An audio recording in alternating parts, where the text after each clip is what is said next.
Hello and welcome to IMP's WWE Adventures podcast on the Social Suplex Podcast Network. Help the network out by leaving us a 5-star review, give a donation directly through Red Circle, and become one of the amazing community by joining the Social Suplex Discord. A link is in the description. Order merch from all our shows over at chops-tees.com. Thank you, Dickie. Listen to the other top-notch shows here on the Social Suplex Podcast Network, One Nation Radio, Keeping It Strong Style, All Things Elite, Wrestling Art with Chris Things, Trish and Sarah, Tunnel Talk, and Sam Brown's AEW Match Guide. My name is Matt Maher, aka Imp, and this is your quick look back at the WWE week that was. 30 minutes, that's going to be a push this week, of the Royal Rumble and Monday Night Raw at the end. For me, might be quite a long episode and quite a difficult edit, but it's a big special. Put the effort in when it's time for a big special. And I will do the quick note that I'm not really going to cover the Janelle Grant lawsuit that came out this past Friday. I recorded on Wednesday, I edited on the Friday. I didn't see the news until the episode was up, and I will say Tricia and Sarah did an extensive dive into it and talk about it, so I highly recommend listening to their show, because obviously that is way more important than do you like Jey Uso winning. One thing is far more important than our silly little entertainment thing, so I highly recommend going to listen to that. But first of all, in terms of this show, we're going to be jumping over to Indianapolis, Indiana for the Royal Rumble live on Netflix, the first big special live on Netflix. How was it? How's the show? How's the production? How did it go down? How did it feel? Let's jump on over right now. Let's not beat around it because there's a lot to cover. So let's jump on over to the 2025 Royal Rumble. Look over the AA! Jey hanging in there! Jey wins! Jey Uso is going to WrestleMania! Of all people, Jey Uso is your winner, with television building up, focusing on certain names, especially John Cena, CM Punk, Roman Reigns. With John Cena and Roman Reigns obviously not there as much, CM Punk had kind of become a main character of Monday Night Raw especially. I referred to in the past of characters backstage feeling like sometimes there'll be almost the effect of, you have to talk about how you feel about Roman Reigns, but in the build to the Rumble, they almost felt like that's what they were doing with CM Punk, really building up him as like this almost central character of everybody spinning off of how they feel about him, with the focus on Drew McIntyre and Seth Rollins as well, which means that you purposefully focus the audience on a certain section of people. I mean, they're not even considering number 6 or 7, which is probably where I'd place Jey Uso. He's probably around that number choice you would think in terms of the lineup. And I did say last week that he was my, for Saturday night's main event, with the level of feud they'd done with Gunther, I was like, yeah, it was fine for that spot. However, I guess I don't know if it counts as contradictory to myself, but because I'm viewing what happened on Saturday night's main event now as part of the Jey Uso building story, suddenly I feel absolutely fine with him winning, with him going to WrestleMania. Yes, he's going to get a title shot, but I don't quite see what there is to be upset about, because he's not going to main event. If you're like, I don't want to watch WrestleMania because Jey Uso's main eventing. He ain't main eventing. Guaranteed. Neither Rumble winner is main eventing any show. It's almost set in my mind that you're going to have whatever Roman Reigns is doing on night 1, you're going to have what Cody Rhodes is doing on night 2. And I feel like that's been a given for half a year at least now, since they had the Survivor Series thing and they kicked off the story with CM Punk. Because I thought, Roman Reigns Punk, okay, there we go. That's going to be Roman Reigns' program, and then you'd have Cody having his program. But yeah, I'm absolutely fine with Jey Uso winning. It made me laugh on the Monday when different people were getting around to it and then calmed down a bit, starting to think. And I think it was at 5-6 p.m. my own time, I just seemed to get message after message. I'd be like, how do you feel about Jey Uso? It's cool. It was obviously, some of them were just normal friends who had just read an article or something. I was like, apparently fans were upset about this. How do you feel about it? It's there's a reason I'm not on Twitter. Something has to either be the best thing in the world or the worst thing ever. And Jey Uso's no, it's fine. Especially within the context of the story they've been doing with Gunther, where twice now Gunther has beaten him, and the manner in which he lost his title match, I feel like feeds into this really well. Gunther didn't just thump him or anything, or it wasn't like Gunther demolishes him. No, it was a pretty even contest the way that they were playing it. Then right at the end when Jey Uso was going for a spear, Gunther in a really smooth transition just flipped him up into a powerbomb, and that just caught Jey Uso, winded him, and Gunther was able to hit a second and win. That doesn't scream, you're not worthy of fighting me again. Because I thought the Jey Uso story did a lot for Gunther for re-establishing his confident champion persona. Because the story they did for me with Damian Priest was just so Reign damaging, where the Gunther's days as champion are numbered after that, because that's not a sentiment that's going to leave anymore. But now you can use it with Jey Uso, where we saw Gunther talk confidently, we saw Gunther win, but Jey Uso can poke holes saying that it's a fake confidence, and he himself is believing himself that he can win. I just like the story where it can go, with the big asterisk of I'm guaranteeing it's not main eventing. You can calm down. It's okay.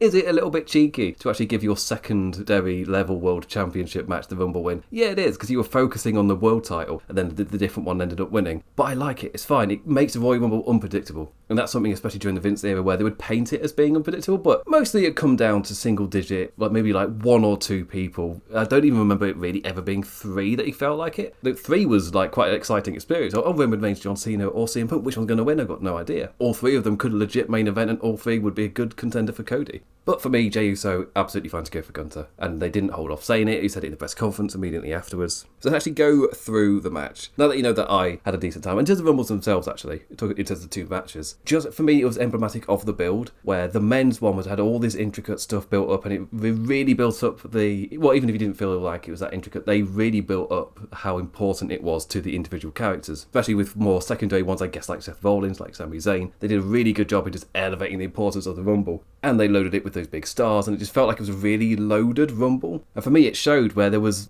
Joe Hendry? Was he really the only surprise? I show speed, but he replaced Tozawa. But yeah, really, it was only one guy, got a return in AJ Styles, but he counts as a current guy. It was a Rumble full of current lads. They didn't need the surprises. For me, that absolutely screams of doing like good work before the Rumble and then obviously paying it off on the night. But then there was also a Women's Rumble, which seemingly got no attention in the build. It was in a way of, there's a Women's Rumble, by the way. And that's how it felt like on the night as well. It opened up the show, but it was very nothing. It felt exactly like the build's been. The build itself was nothing. It almost didn't exist. Any momentum for the promotion of it really got when we've got the Charlotte Flair promo starting to play as she's going to be returning. So it seemed like really the only important note in the Rumble was Charlotte Flair's going to come back. She's going to become number 1 contender. And there was nothing else to dance with. There were no other ideas. And that was absolutely apparent with the way that the Rumble was built. No flow-through story, nothing coming out of it, just Charlotte Flair. There's like a nice little accolade you can give to Roxanne Perez, given that she broke the record for being the longest in the Rumble. But there's no actual story. There's nothing there. And Charlotte Flair is now having to, because of course she's a returning character, so of course there's going to be no story yet, that she's going to now build on it. And I thought what they did on Raw was a good start. But the Women's Rumble was nothing, just like the build, whilst the men's one had all of these layers, and I personally think the men's one was one of the best they've ever done. For me, easily top 5. Especially when I go back and watch Rumbles, there aren't actually that many truly great ones. But I feel like this one broke it. This one felt like I don't want to say once in a generation one, but it's just because they put that effort in beforehand and it really paid off. Like if you did this more routinely, this is what sucks about it with the women's divisions. Like I can see the quality that you're able to create, but you're just not putting any effort in with the women's titles. So anyway, let's do the men's one first. So I'm going to go through it in order as well. The first 2 were Rey Mysterio and Penta, the dream pairing that they've been building up a little bit on Monday Night Raw. I say they've been building it up. It's a little logic of calling Penta the second best luchador in the world and then not really doing anything else. For me, that's a really clever little subtle build where you go, well, who's number 1? Oh, it's Rey Mysterio. So you've made that connection yourself. They've not had to talk about it. And obviously a really cool first 2. Cero Miedo in the Rumble is quite a wild sight. I was watching you on PWG and Lucha Underground all the years ago, and now here you are in front of 65,000, or at least that was the more accurate number that was reported. It really made me laugh that on the press conference Triple H said 70,000 and right below him came up 65,000. But it makes it even funnier. On Monday Night Raw, they said 70,000 and the graphic they'd shown in the press conference was now changed to 70,000. It's like, okay, so this is the number that they want to promote, is they got 70,000. So I'm assuming the number wasn't 70,000 given the graphic that came up. They accidentally put out the correct number. So yeah, Cero Miedo in the Rumble. The 619, not as cool. In the little chant afterwards. A great start with the 2 lucha lads given the spot to go. Poor Penta immediately planted both feet, immediately eliminated. But you can always tell that everybody's on board here. Like, none of this want this. If it's unavoidable, if he left his feet on the ground for like way too long, it's kind of like, we can't avoid this. You've eliminated yourself. Like, it sucks, but oh well. But it felt like everybody's on board. It's almost like the suspending your disbelief type of thing. It's like, I'm fine with it. This is okay. And like, obviously, we don't want this to be. I think we can get away with it, and the production seems to quickly agree. Because yeah, it was quick enough to go, like it's fine to pretend that didn't happen. Like we're all in on this, guys. We know how this works. Number 3 was Chad Gable. Already, this felt way more inspired than the Women's Rumble, and we're only 3 entrants in. Penta's slip did mean that Ray's close spot that came afterwards got a much bigger reaction. It had a positive effect for a while, until like the story of the match really takes over. The Lucha men teamed together to ground innocent Chad, and Penta flipped Ray over his shoulders onto Chad's knees. The poor man. Number 4, Carmelo Hayes. Another entrant that should mix perfectly with the lads in the ring. Smart to have such strong actors to flow around in Penta and Ray. That the Women's Rumble had Io and also Bayley played a similar role. Whenever somebody came into the ring, those 2 people were just there to take the big move and go to their corners for the next thing. And it was always like one of those 2. And I felt like Ray and Penta in this first portion were doing that as well. and they made Carmelo Hayes look awesome. Plenty of springboard bouncers, a temporary Team America before it immediately exploded into combat. Number 5, Santos Escobar, a somewhat flat reaction, but Lucha Underground is properly flowing, and that can only be one thing. I've forgotten his Lucha Underground name, but he wore the deer head. Hit a 619 on Ray, Destroyer on Penta, then Karma hit and he ate the promised feint kick. Give a fun opening for Chad to put each guy over the top rope onto the apron, only for them to flip back into the ring. Number 6, Otis. This lad is still so properly over, in spite of not really progressing anywhere for I don't know how long now, since the breakup. Interrupting Gable stopped that flow and suplexed a big man. They're so good. But that Rumble fire wasn't so easily extinguished in Otis. However, number 7, Bron Breakker. Now this is an interesting number for this man. Amazing, explosive arrival spear, bringing down Mello for the first elimination. Breakker burst onto the scene, wreaking havoc on everyone, like a second spear eliminated Escobar. Generally, I really had a great time with number 8. Akira Tozawa, attacked by Mello on the ramp, didn't get to go down to the ring, gets taken backstage and the camera follows through Gorilla and then trips. He's like, well, gotta have somebody, who's gonna replace him? Speed, yeah, you go in the Rumble. Okay, I guess. Then obviously once you go out, there's full music, production, graphics, everything. So the illusion of it being an off-the-cuff moment is completely shattered. However, it's still fun, it's silly. Actually eliminated Otis too. Before death, he eliminated Otis with the help of Bron Breakker. And then as he's doing his, I guess, trying to do a Roman Reigns Raw type thing, within the shot you see Bron Breakker already rebounding, charging, ready to spear the life out of him. And Jesus Christ, the spear this guy took, an incredible crash test dummy. There's a sack of potatoes, just bang. He took 2 incredible bumps. Shout out to him. Because that was just 2 really well taken bumps. He just let himself get wrecked. But then not just immediately eliminated, thrown over the top rope and caught by Otis. And immediately my brain's going, I'm worried that we could be getting the more silly thing. But nope, Otis launched him over the announce desk in just amazing comedic fashion. And for me, this is absolutely perfect. It was what worked so well with the Drew Carey stuff in 2001. You're in there, you do your spots very quickly, and you're gone before the next entrant comes out. Nice, short and sweet, doesn't outstay its welcome, just a fun little laugh, and we move on to the next thing. And that next thing was Sheamus. Great reaction for the Irishman, some lovely flows, but the Brogue grounded Bron and the momentum in time for the next lad. Number 10, Jimmy Uso. Uso in the wind to Penta. Corner hip charges to everybody else. And that's it. We're up, pal. A little interesting note for Jimmy that I thought they said it's either only his second or third Rumble, in spite of being the company for God knows how long. He's not even accidentally made it into more Rumbles because they just needed bodies. It's just not been in them. Number 11, Andrade. Returned in the Rumble last year. Had a fun feud with Mello over the summer, but it's pretty much exactly where he was when he came back. But he's in there for one reason. And that reason is number 12, Jacob Fatu. Andrade was the calm before the storm. It's a really good flow to this year's Rumble, where the main problem with the women's one was it was a really long stretch of, it's you. Whilst the men's one, you build up a few it's yous, then you have a guy who's just going to eliminate them all. So the number never really got too high. There was a period in the Women's Rumble, there were just so many in the ring. There's so many competitors because nobody was getting eliminated. There was no big star coming out just to kind of even the field a little bit. This was way better paced. It would never get above a certain level because somebody would come out and start throwing out bodies. Fatu, double Samoan drop set his arrival. Chad Gable, Rey Mysterio, and Andrade all dumped unceremoniously.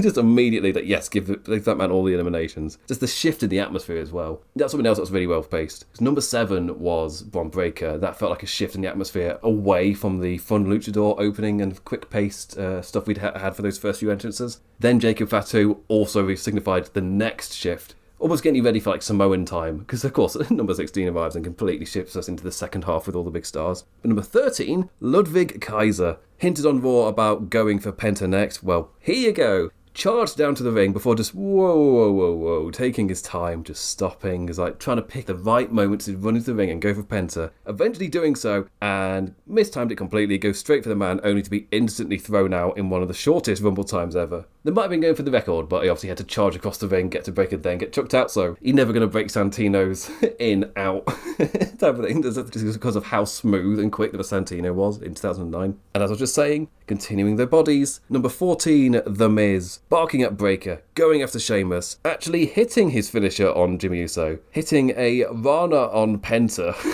Like, what are you doing? Setting up having to deal with Jacob Fatu before he springboarded and got caught in a Samoan drop. Like, oof.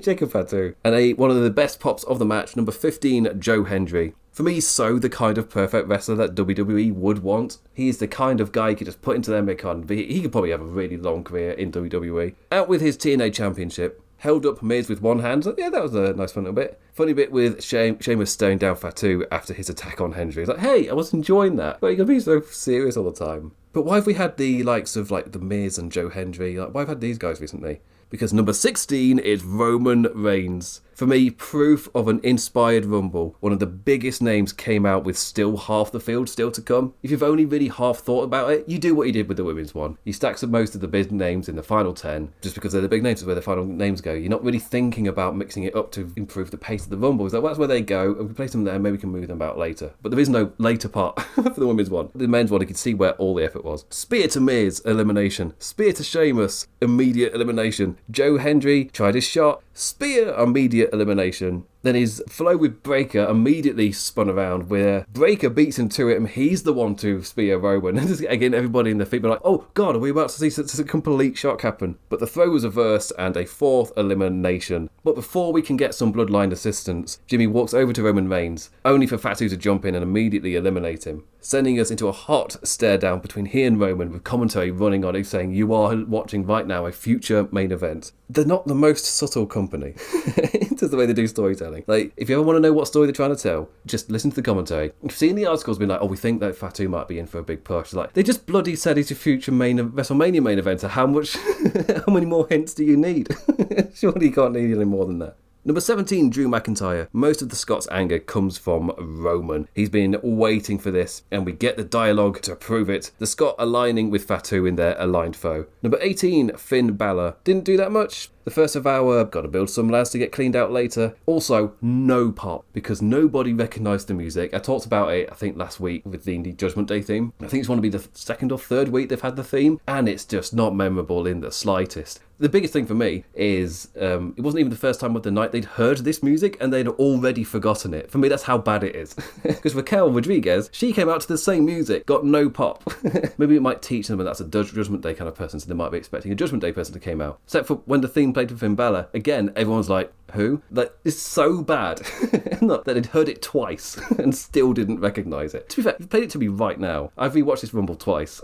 It's so unmemorable, I still wouldn't recognise it. Yeah, I've covered the Raws. I've watched the Royal Rumbles. But I've heard that music quite a bit. Yep, still absolutely nothing.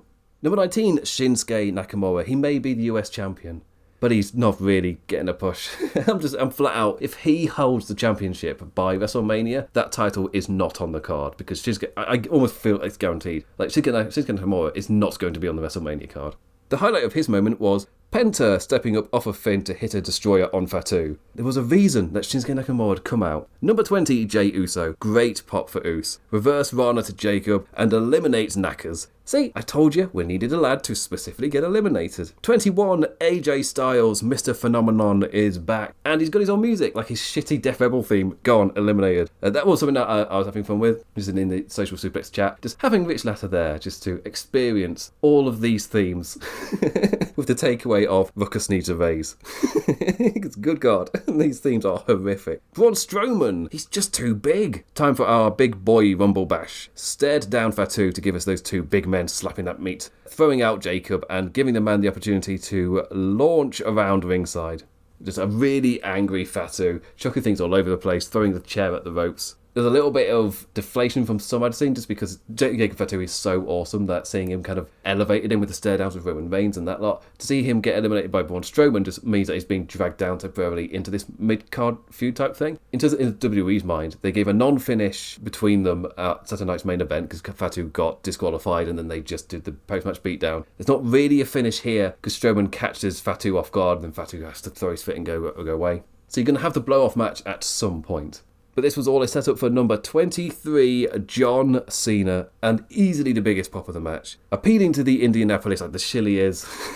Coming on down. Strowman had his spot, so out you go, you're not needed anymore. Then Strowman wasn't in position, / the attitude adjustment by Cena didn't push Finn Balor enough to Strowman, and Balor kind of somewhat lands on his head a little bit, and Strowman, still within camera, just goes, "Oh, I'm such a, I can't believe that happened, so angry," and walks away. Number 24, CM Punk, just back-to-back got Cena, Punk, and the commentary starting to go wild, and I just got that sense of WrestleMania last year where it was like moment after moment, it's like, oh, okay, see what's going to happen here. The match itself just comes to a standstill for like these next, like 3 entrances, does everybody, there's no real actually happening as we just wait for the next person to come out. The crowd were on their feet in such an amped state. Before anything can happen, number 25, Seth Rollins. Straight to Punk as commentary went into full hype about every lad being a big deal. As pretty much everyone I know went, Seth Rollins is... But I do think the angle they did on this convinced me that I could get really invested in the story they want to tell for a possible triple threat at WrestleMania with Rollins. Even if he, the wrestler, doesn't feel like a star on the same level, the character work for me is interesting enough with everybody else involved that I could get interested in it. Which makes this the absolute perfect time for number 26, Dominic Mysterio. It is for me absolutely timed to perfection. Frog splash to John Cena. Roman for the 3 of me. Samoan drop.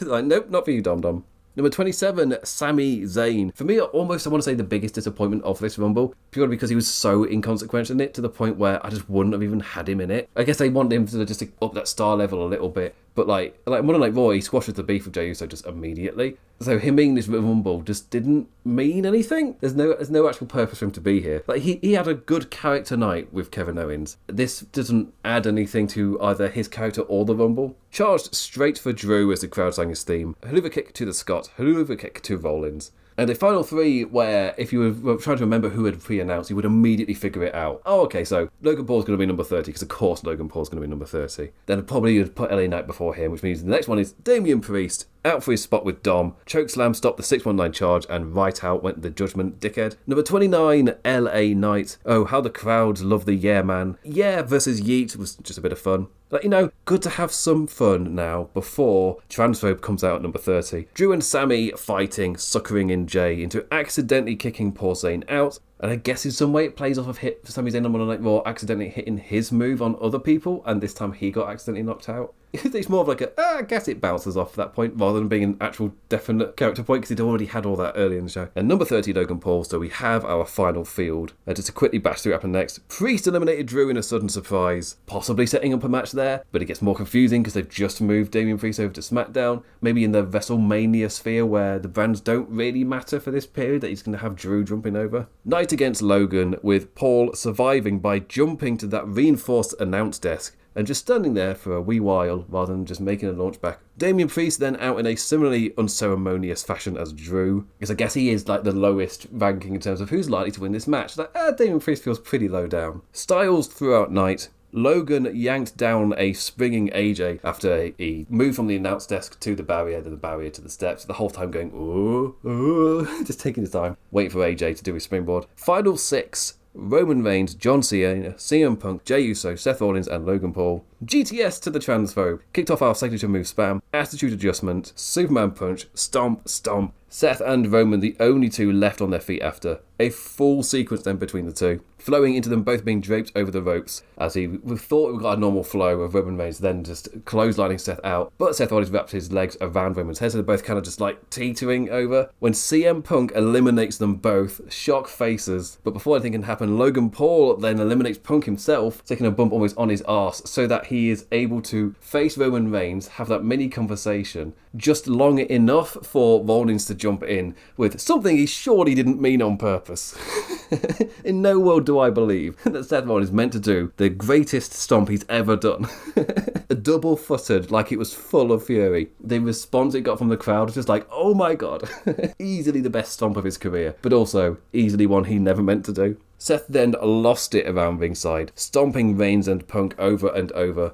Gave us his full snapping moment, hitting Roman with a stomp on the steps. The 3 left in the ring, laying down as the drama played out with a full Seth angry exit up the ramp and all. The answer is no, that would not really be a continued sentiment properly on Monday Night Raw, because he's then full Seth Rollins. I hate this character. For me, it's a character who, the dialogue that he gives, it'll be fine enough in terms of I've lost the match, but I'm picking myself back up, there's Elimination Chambers, all this stuff, I can't be thinking too negatively about stuff. But also, he's not really a character where you see the losses affect him that much in his performance, the way that he holds himself. He will come out and do the same Seth Rollins thing every single week. I realise that sounds a lot like, it's from a video game, was it? Oh, it's Wario.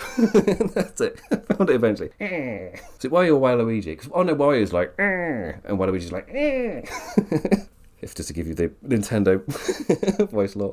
Can you see why they picked me to be the Dungeon Master in my group?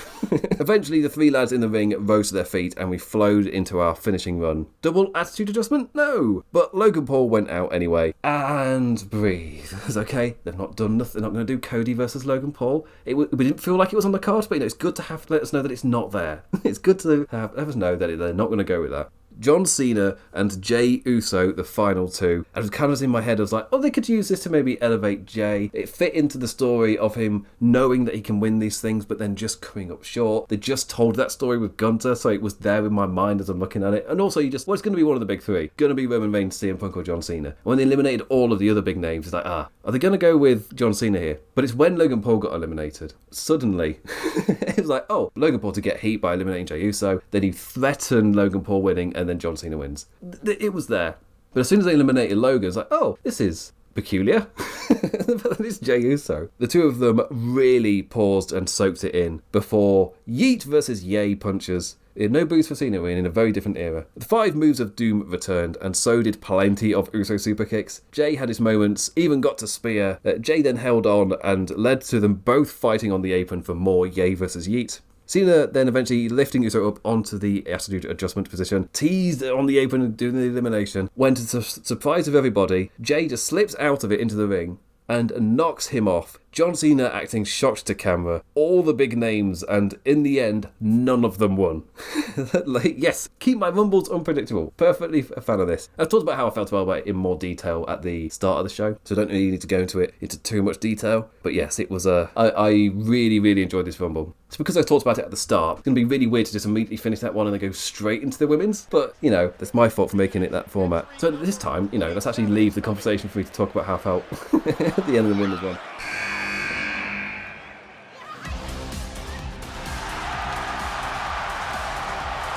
One of those mediocre rumbles where there's very little story and just feels like a bunch of folk coming out. It's not a bad rumble per se. It didn't make me angry watching it. It's lower end of middle where it just kind of was. There's nothing in there to make me angry, but there's nothing to sink your teeth into. It just was and it happened. So number 1, Io Sky, who I talked about earlier as being her role was to be there to have moves hit on her. Our first opportunity to see the infographics as well. This is actually perfect time to talk about these. They were across the bottom of the screen for each entrance, and at this point I was like, hey, I don't actually mind it. I went in 2 different ways. I started not minding it. It's like, that's okay. I assume Americans are more used to it. The sports, like you'll see the scoreboard looks a lot more like that from what I've seen. So I was fine with this at first. Then it gets to a point where I'm like, this is going to be on. I thought it was just going to be there for the entrances, and I thought, that might be cool. But it's there for the entire match. And I realised for the first maybe 5 entrances or so that I wasn't watching the match and I wasn't getting invested in it because I'm writing notes anyway. And then I look up and I see an information thing flash up and I was like, well, that's interesting. And then the next entrant comes out and I realise I've just not watched the match. Then it turns out nothing was happening anyway to get my attention. Then at some point during this match, I learned to just stop looking at it and I would then look at it when I wanted to. And maybe this is just like normal to Americans. But to me, it was a skill I had to learn whilst I was watching it. Again, our scoreboards are not like this. We don't get information thrown at us to keep our attention like this. Number 2 was Liv Morgan. Okay, yeah. At this point I was like, at least you can tell a story here. But then, Raquel Rodriguez isn't until, way later in the match. And there's not really much threat. There's just people coming out doing things. It's a very mediocre role. Roxanne Perez at number 3. Great pop for Perez. As I said earlier, she breaks the record for staying in the longest. She was the last one with Charlotte Flair. But that's a stretch. She just got immediately kicked off the apron. Number 4, Lyra Valkyria. Number 4 and 5, you can just compare the effort there's been with the 2 different mid-card women's champions. Number 4, Valkyria. Poor lass got like 2 punches in before the straps of her top just went nah. So nothing happened in her section. Liv kind of somewhat taking over, doing a little punchy punch and having to improvise a little bit because suddenly Valkyria's flow, whatever she was going to do, just had to stop. It's like, that's unfortunate. Number 5, Chelsea Green. Both mid-card belt lasses in one after the other. All the folk in the ring beat on Chelsea and they got booed for it. Chelsea Green was one of the most over people in this Rumble. Number 6, B-Fab. The Comedy team had fun. My proof that nothing happened. You get bodies for somebody to eliminate is what I'm thinking at this point. Added to it because number 7, Ivy Nile. You suck for the American lady before she got in and suplexed a bunch of lasses. So, okay, we're building Pill up. Who's going to be the star to come out? Number 8, Zoe Stark. Okay, still a body I expect to get eliminated. In for some kicks with her war paint on and a whisper in the neck breaker. No eliminations yet by the time at number 8.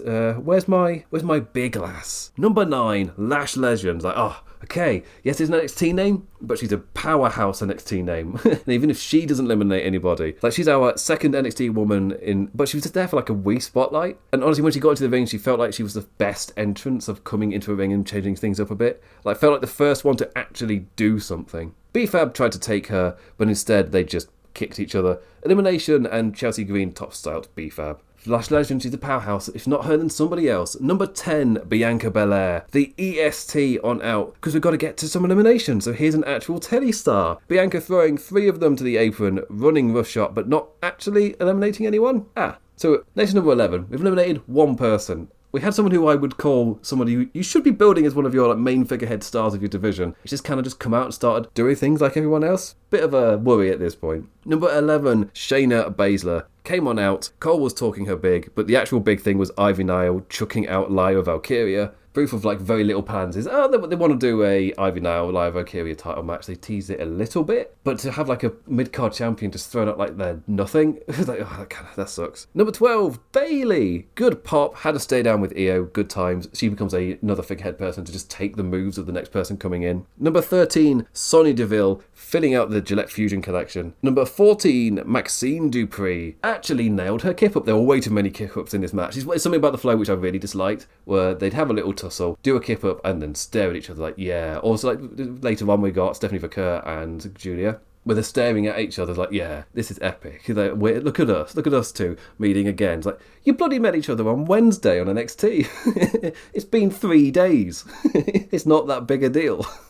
A big pop for Dupree throwing out Ivy Nile, and in honour of the way that David Lynch would sometimes direct his films, this character has served its purpose, so out you go. in the one of the Twin Peaks movies, there's a character who literally just fades on the film. It's kind of like, well, I mean, he served his arc, so I guess off you pop. Number 15, Naomi. Halfway through this Rumble, we've only had 4 eliminations. Yeah, B-Fab, Lyra Valkyria, Ivy Nile, and Maxine Dupree. So Naomi comes on out, so we're going to lighten up this field a little bit. All 3 of Sonya, Stark, and Baszler thrown out by Bayley, Naomi, and I miss who it was. I want to say Belair, because that fits in with that trio. But from that point when did Sonya Deville come out? Number 13? It's not as long as I thought. It felt way longer. It felt like the life of the match had just been sucked out, because that heel faction was kind of, I wouldn't say dominating, but the pace of the Rumble, there was nothing. It was just kind of flat and dead, just waiting for more names to come out. I had just been expecting somebody big to come out and start eliminating people. Like that we're talking about with the men's Rumble, where you got Bron Baker, you got Jacob Fatu, you got Roman Reigns, and like a nice gaps between the two. Here it was just people coming out, and it feels like I was talking about it in the chat with the Social Toothpicks guys. It's like it just felt like we're building lasses so that we can then chuck them out when the big name comes out. Then Bianca Belair came down and didn't throw out anyone. It's like, oh, Bayley didn't throw out anyone. Like, oh, but anyway, yes, Sonya Stark and Baszler all got thrown out. Number 16, our next NXT name, Jada Parker. Let's do a nice bit with her, Lash, Naomi, and Bianca having a crack. But then an accidental kick ran us into a Legend's demise, eliminated Lash Legend. And Indianapolis have Green so over that they booed 4 black women beating on her. It's like, optics. Optics bad. Not that wrestling fans have ever, ever been too concerned about that. Number 17, Piper Niven. The first lass to be like, I ain't fucking running. Just no. Her and Charlotte Flair. They turned up for like, who's the biggest stars, because they refused to run. It's like, they're Charlotte Flair and her. But an immediate elimination as Chelsea Green accidentally bumped off the apron by Niven. Big boos as the Indianapolis fans continued their love for Chelsea. Number 18, Natalia. Well, like, she wasn't not going to be in the Rumble. At 19, Jordan Grace, so the commentary could officially say that she signed with the WWE. She got to kick out Jada Parker. Big pop for the Death Valley driver to Piper. Holy shit, clearly from Pat as he just swore openly on commentary. Like, finally, something big to pop for. But the other thing was, they did this big moment for Jordan Grace. But it wasn't because they were building her up to have like a later showdown, really, with anyone. This is one of my worst things, like a multi-person match like this, where people come out to do their spot. Maybe they'll get an elimination, but they got an elimination so that you can then react to them getting eliminated. It's like, oh, it sucks. Number 20, no pop for Meech and Mia Yim. Straight back into stuff happening. Biggest pop of the match, Alexa Bliss. Just easily the biggest pop. But perfect timing as well, just to really kick up. Just the lacking oomph that was there. It's just like, it's something for me to actually sink my teeth into. There's just something there. But also, Jesus Christ, the commentary. As soon as they started, I was like, oh, yeah. So they planted a story for people to say, oh, and she's quite far from the contract, so that they could say, oh, yeah, you can't trust them because look, here she is. When that's not how it was reported at all. They put the story out there to be reported like that, but the way that it was, the way that the reports all phrased it from what I saw, they were all just, it's like, oh, word is like, this might happen and this might be the case. Likelihood is she'll be at the Rumble, but the contract things are pretty, not looking great at the moment, possibly. But that's how it was phrased, but they put the word out there, so the feelers out there being like, oh, she's going to leave us. She's not going to resign at all. And the word that we know, like, to come out now is apparently Alexa Bliss did resign like on the day, and Shotzi was meant to be in this position. Like, it sucks for Shotzi. You've just seen this photo of Shotzi backstage in her gear, just in the locker room as well. Properly kept this secret, like on the day Bliss signed, and here she is with this big, huge surprise. But for me, when the commentary started rapping on about it, I just felt so embarrassed for them. I was just like, oh, you are not coming off as the cool product in this very moment. Like, you are a white hot product right now. I mean, obviously the point is you believe us, we're the source of news, but that world of the protective kayfabe doesn't exist any. Like, it's fine. People want to enjoy your product. Yeah, we're in this era where people want to enjoy the product. They're not constantly looking for ways to tear it down. So you don't need to be as protective and doing weird PR shit like this, which, if you are in the know at all, company just feels like they're acting embarrassingly. It's just like, ugh. Yeah. Whenever they do it, I'm like, this is embarrassing for you, that you felt the need to do this. So it's very Vinceism era thing to be doing. Number 22, Zelina Vega. Amazing gear for the Rumble as always. Got to Code Red Grace. Interesting fact from commentary. This is good commentary here, where they told me, like, oh yeah, she did that because she's Amazing Red's cousin. I was like, oh, I didn't know that. Number 23, Candice LeRae. I've written down 2 words. No pop. 24, Stephanie Vaquia. Great pop. She got to dance with Perez. Then an awesome dragon leg whip to Bayley. Before doing nothing in the corner, ready for the next entrant. 25, Trish Stratus.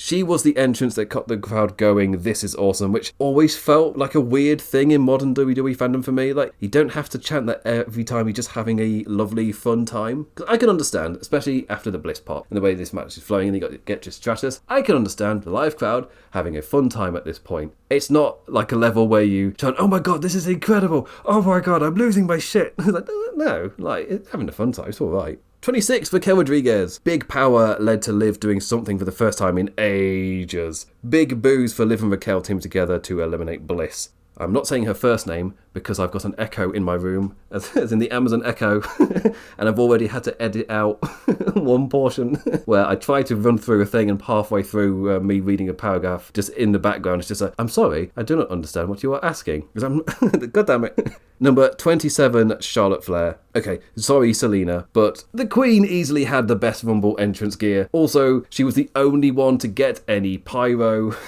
I think Cody Rhodes, when he came out at number 30 2 years ago, I think he was the only one as well to also get pyro. All hell of a way to lean into her being the favourite, which, in terms of like sentiment of the Rumble, really worked into leaning into the men's one, because they've kind of conditioned you here to be like, here's the favourite, and then the favourite wins. You're even less expecting the unexpected to happen in the main event. Big knee brace and loud reactions to the chops. Like, it felt like it really has been a while. Like, we haven't actually seen Charlotte Flair presented in the Triple H era, which makes it interesting when you watch Monday Night Raw as well, and she starts to get booed. But I feel like a lot of that is the sentiment that came from the past era, because we just haven't seen Charlotte Flair work under this. Like, the Charlotte Flair character that's getting booed is one that is badly written in the horrific writing quality of the Vince latter days. We've not seen her get like any form of rejuvenation in a way under the Trips era, so I'm interested to see what they do. Monday Night Raw was then leaning pretty strongly into the reactions she's getting. She immediately started to get boos, because there's favourites from this era that people want to see. And Charlotte Flair winning isn't like that exciting. It just kind of is. But you can use that as a story. You can really, really use that. And if she's almost in the similar to what John Cena's going through at the moment, so like, no, I should win. I'm the best one. But then the current era beats her. Yeah, no,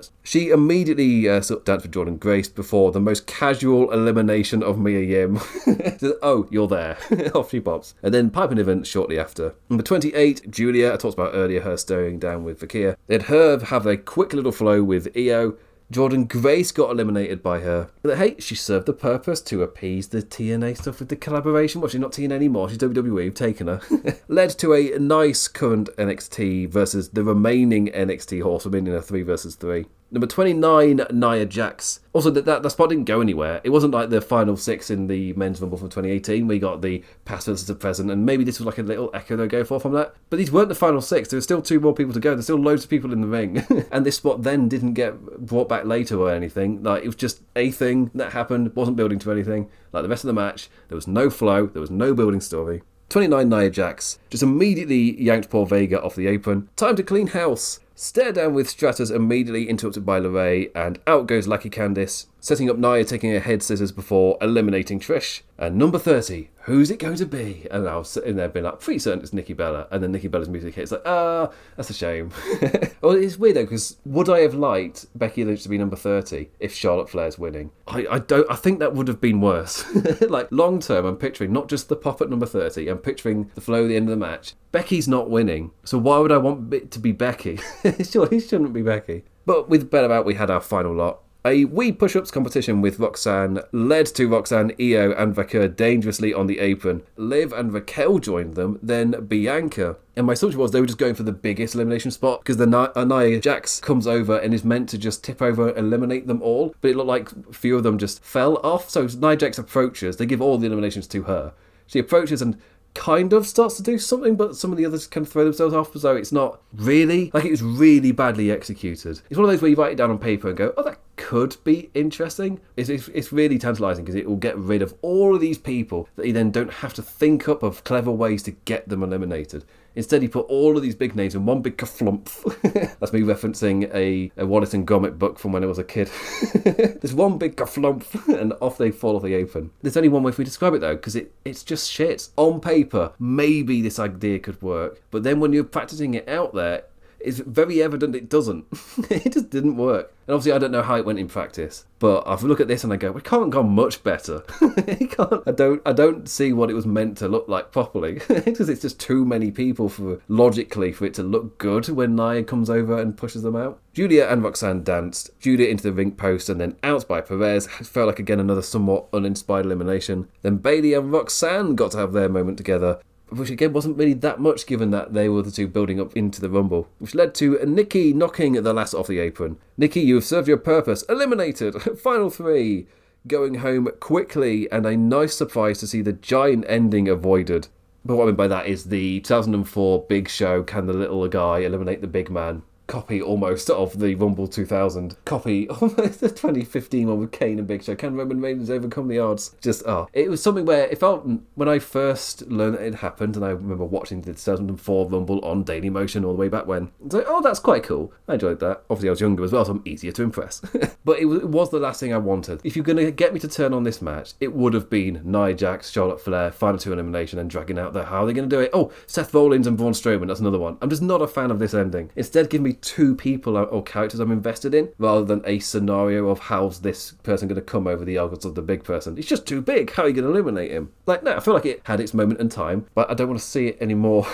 I would much rather it's 2 characters I'm invested in. But when it's Charlotte Flair, Nia Jax, and Roxanne Perez, there's only one thing that's happening. But instead of us getting that big giant moment, we got Charlotte lifted Jax out first, leaving just her and Roxanne as final 2. But not for long at all, as just a quick kick to the face, and Roxanne Perez eliminated. Winner, Charlotte Flair. In a very mediocre match, which had one note, Charlotte Flair's coming back, and they played that note, Charlotte Flair came back, she won, and then she got booed on Monday Night Raw. And part of me thinks it's not entirely her fault, but it's a Royal Rumble that presented one winner, gave us one winner, and it's not a character that we've got any reason to be invested in. Like, she's been gone for too long, and the most recent memory of her isn't that great. For her character, she had a great match with Rhea Ripley. I felt like before she had a quite sucky time in terms of injuries the past 2 years as well. Like in her promo, she was talking about how it was really sucky last year. But if I'm remembering it correctly, the year before wasn't that great for injury either. So she just had a really sucky, unfortunate time. And finally she's back doing the thing that she loves. But the character notes that we remember are character notes from a really badly written era. And I'm willing to give it time to at least get me to care about the character, even if you're going for lol Charlotte wins. Even if you're going for that. I'm interested to see how does this current era write that character, because they haven't really had the opportunity to. Ladder match for the undisputed WWE Championship, Cody Rhodes versus Kevin Owens. Alabama slam through the ladder. Kevin Owens turned inside out. The titles elevated on Saturday night's main event so they could be returned to the lads and then elevated again here. Can't ignore how hot the crowd were for this match, and the two were happy to oblige and just get to it. Like I say that after it took 20 minutes to get to the bell from the previous match. KO slammed Cody onto the ringside ladder, using the stabilizer snapped off to cross Cody's face and right into a walk and brawl around ringside. Both lads taking drinks from the fans and smashing them onto the other's head. Back to the ring for the routine We Want tables. Because it's not a standard pinfall match, so that's the chant you do. The ladders be like, what, you think we're related? I don't know that, man.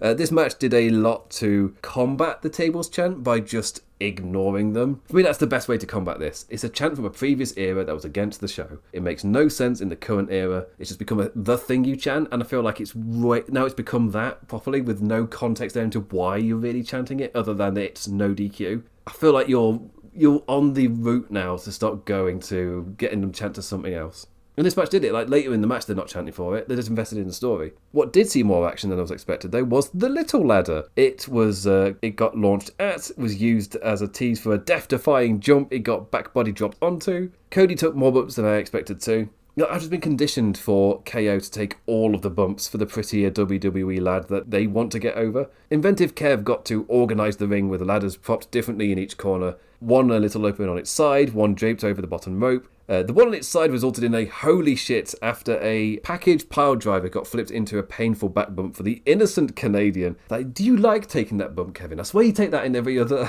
ladder match, and it looks like it feels like shit every single time. It's like, oh dear. Powerbomb yanked Cody off the ladder and onto the bottom rope draped one. Like, oof.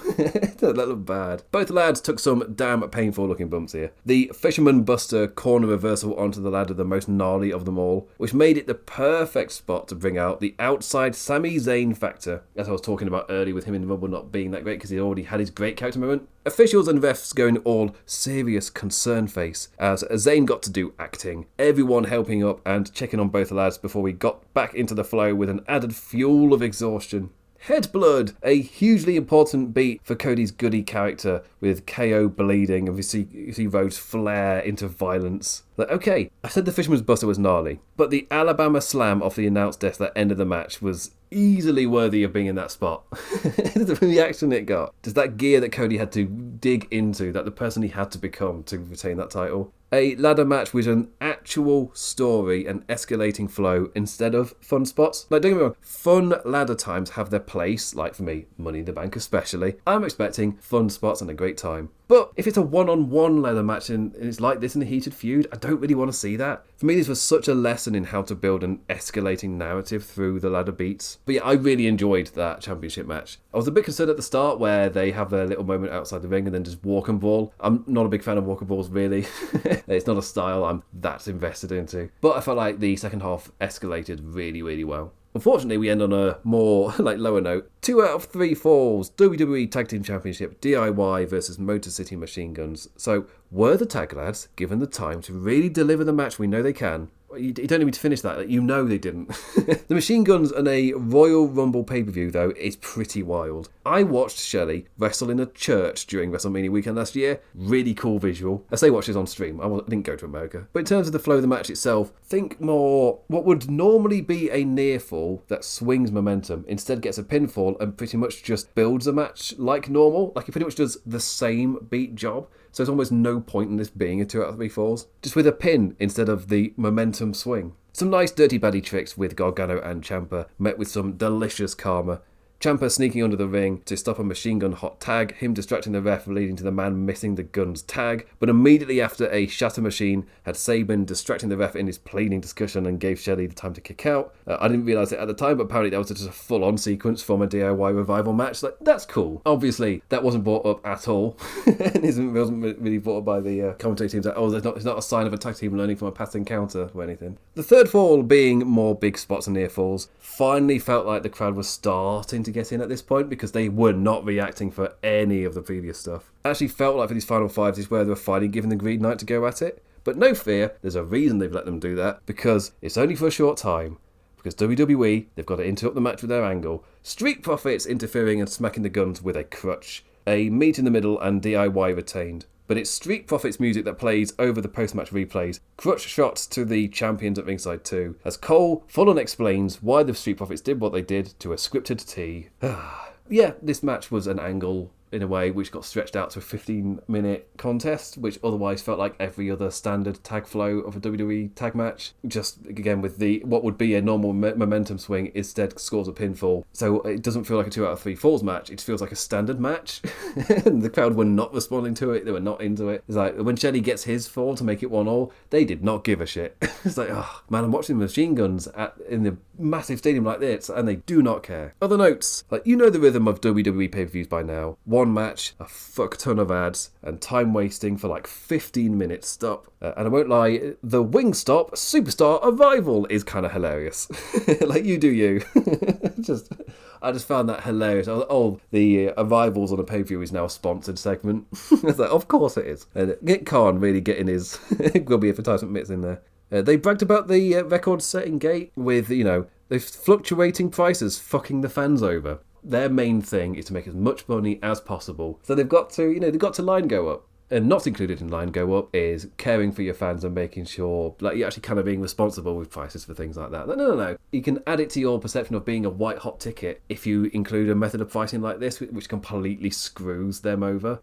Yeah, we'll say that just in terms of talking about the planting stories thing again, like, I find it hilarious that they are still doing that. So they can rip into the dirt sheets on their bigger live shows. Whilst the Netflix audience goes, I don't know what that is.